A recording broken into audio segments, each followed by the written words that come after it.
Hey guys, welcome to a new video on my book channel. Oh, it's gonna be a good one today. I have got for you my top 5 books that I've read this year.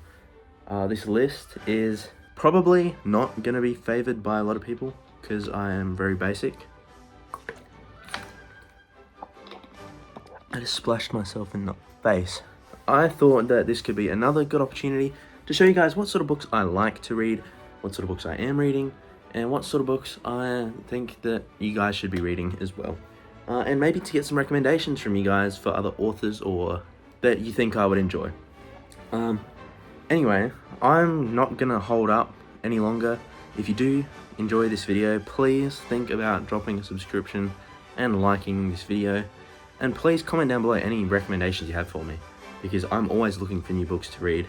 I love anything from fiction, non-fiction, memoirs, biographies, I like anything. And I just thought, you know what, stuff it, let's make a video and show you guys the top 5 books that I've read. Anyway, let me get into this video. So, first up, this is going to be tough to organize these. I'm thinking I'm going to put at my number 5 spot, The Picture of Dorian Gray by Oscar Wilde. Now, I think this was probably the book that got me back into reading. The Picture of Dorian Gray by Oscar Wilde I read in one sitting, and oh my god, it knocked me over. I love this book. As someone that thinks they are quite pretentious and slightly narcissistic, this book was perfect for me. You know, the Picture of Dorian Gray is about Dorian Gray. Surprise.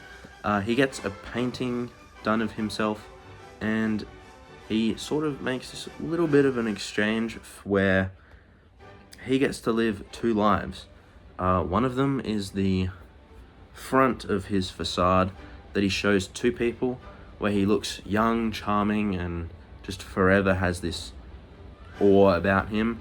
But the second life is where any sins that he commits or anything bad that he does sort of goes on this painting, and it's about the inner turmoils that deals with him, that he has to deal with because of this wacky situation he finds himself in. And it is very dark, very gritty, and it talks a lot about narcissism and self-indulgence, which I think is quite interesting. Oscar Wilde is definitely up there as one of my favorite authors, even though this is the only thing that I've read of him. I have read some plays of his and some small snippets of other stories from him, but Picture of Dorian Gray is one of those books that especially if you want to get into classics, I highly recommend jumping into The Picture of Dorian Gray. It is a short read, very good read, and very engaging. I think Oscar Wilde's writing style, to me, is quite engaging in general, and I like the way that he tells his stories. Anyway, that is my number 5 spot. At number 4, I'm going to have to say, which one do I want to pick? We'll go with this. We'll go with this one. I have put The Catcher in the Rye. Now, this is probably a very controversial pick because I know that a lot of people don't like The Catcher in the Rye. But me personally, I read this at a time where I really needed to feel understood, if that makes sense. And I feel like, not that I've ever been like Holden Caulfield, where I just tell people that they're bad and I just hate the world. But I feel like Holden Caulfield as a character is very much a portrait of what it is like to be a young man growing up and exploring the world from the point of view where he feels like he's different to everyone else. There's a lot of subtext in this book that I feel like isn't discussed enough. I won't discuss it here because I might do a review on this book in a couple weeks time, or maybe next week when I upload a new video. I am planning to upload every week on Sundays at this point. I have started off with 3 videos uploaded on this channel today because I thought, you know what, we'll get this channel going off with a boom and we'll see where it goes. But yeah, The Catcher in the Rye, I highly recommend it if you're looking into getting into like modern classics and you just want an interesting, fun read. I think if you like your academia like dark academia aesthetic books, or you like, if you've seen the movie The Dead Poets Society, I think this might be a book that you would enjoy. It has very similar ideas and tones in it. Maybe less of the like positive vibes that Dead Poets Society has. Not that it's a positive movie, no spoilers, but it can get quite dark in that film. But The Catcher in the Rye is just a great portrayal of life, I think, and a great portrayal of someone trying to find themselves. So if you're someone that feels like they're a bit lost at the moment, I definitely recommend giving The Catcher in the Rye at least a try. Don't get scared off by the reviews, because it is a very good book, in my opinion. If you have any opinions on it, please let me know, because I would like to understand why people maybe don't like it as much as I do. I can sympathize with people for that though, because some spots in that book I do understand, but in my opinion it is a great book. So next up, this is gonna be a tough one. I am going to go with John Grisham's The Reckoning. Now this book, I went into it blind. I'd never read a John Grisham book before, and this book kind of knocked my socks off in less than a metaphorical way. Like, oh my gosh, this book gripped me. It is about a man who one day wakes up and decides to shoot the town priest, and then he gets sentenced to death, and the town has to try and figure out why he shot the priest, and he won't tell anyone. He doesn't even tell his wife. He just says nothing, and he's prepared to take it to his grave. This book, if I say that it's probably the perfect thriller, I think that's an understatement. I sat there, I think I read it in 4 days. I was like blasting through this book. I would sit there at night for like 3 hours, early hours of the morning, just pumping through it. It engaged me so much, and I think John Grisham's writing style is so fast-paced that you can kind of just blast through large segments of his books without having to like think too hard about what's happening, because he gets it across so well and so vividly. You almost feel like you're in the Deep South reading this book at the time of this case. And yeah, I don't know, there's something about John Grisham. I have a lot of John Grisham's books. I think I nearly have all of them actually. And I highly recommend, I feel like he's not talked about enough on booktube, but I highly recommend checking out John Grisham's work, because he is a very popular author. I know he is, but for some reason I don't see him get talked about a lot. And I just want people to talk about him more, because he is amazing. Anyway, this is going to be a tough one. I have 2 more books, and I feel like they both kind of sit on the same spot for me in how I would rank them. I think I'm going to... Yeah, I'm just going to have to say it now. Neither of these next 2 are one or the other. I'm just going by which one was closest to me. These kind of sit at both of them equally number 1 spot for me. The first one I'm going to talk about is Salem's Lot by Stephen King. Now, Salem's Lot, oh my god. I had never read a Stephen King book before. And then what happened was I was on YouTube one day and I was like, you know what? Let's watch some horror videos. Then I went, wait, maybe I could read a horror book. And I remembered Stephen King, oh my gosh, he did a bunch of books that got adapted to movies.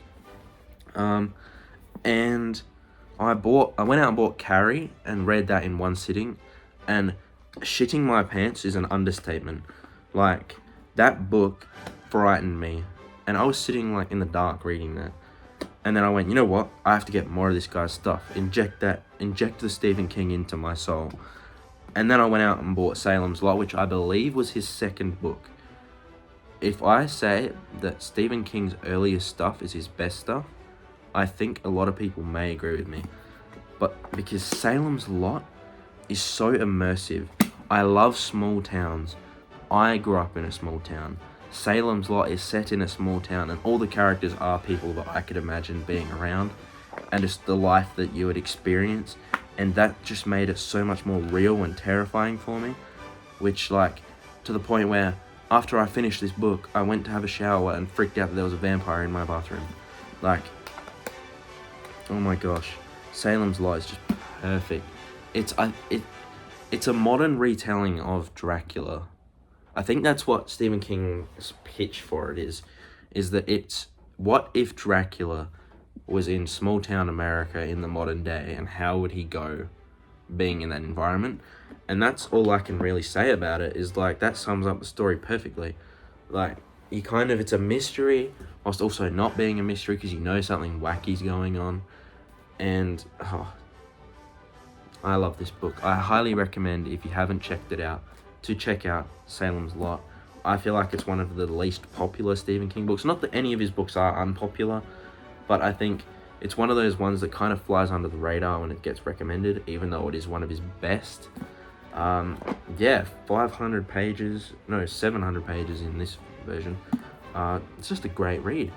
Anyway, that's enough of Salem's Lot. We're going to go on to the last book on this list, and that one is The Secret History by Donna Tartt. Now, I'm a bit of I like the dark academia aesthetic. I love me some of that pretentious stuff. But this book I was sort of expecting to enjoy, and I picked it up and I read it in 3 days. Like, I just munched through this book. I was so enthralled and so encapsulated by the world that Donna Tartt created, and I don't know, this book just made me love different writing styles. It made me appreciate how certain authors are able to create a world that you can just fully immerse yourself in. And that's something I think Donna Tartt is brilliant at. I have The Goldfinch and The Little Friend right here, Donna Tartt's 2 other books, and I've started both of them, and you can tell that she knows how to build a world that you feel like you're actually in whilst the story is being told. And I think that's something I can appreciate about Donna Tartt, and I love her for writing the way she does. There's a reason she doesn't publish books that often, and it's because she spends so much time making sure that they are the best books she can write. And if anyone hasn't checked out The Secret History, I highly, highly recommend you do. I feel like there's no point in really discussing what the book's about or giving you a review of The Secret History, because there are so many of them out there already. So if you really, really are struggling to find any reviews on it, I just say dive into it. Everyone should love this book. It is great. Definitely a modern classic. And I think that's all of my top 5 books. Anyway, I would like to thank you all for watching this video. As I said at the start of the video, if you would like to leave me any recommendations, please put them down below. I would also love it if you dropped a like and subscribed. I would love to hear from all you guys about what books you recommend me, and sort of just, we're all friends around here. We're all book people. We love books. So just start talking. Anyway, thank you all for watching. I hope you've had a brilliant day, and I will see you soon. Peace.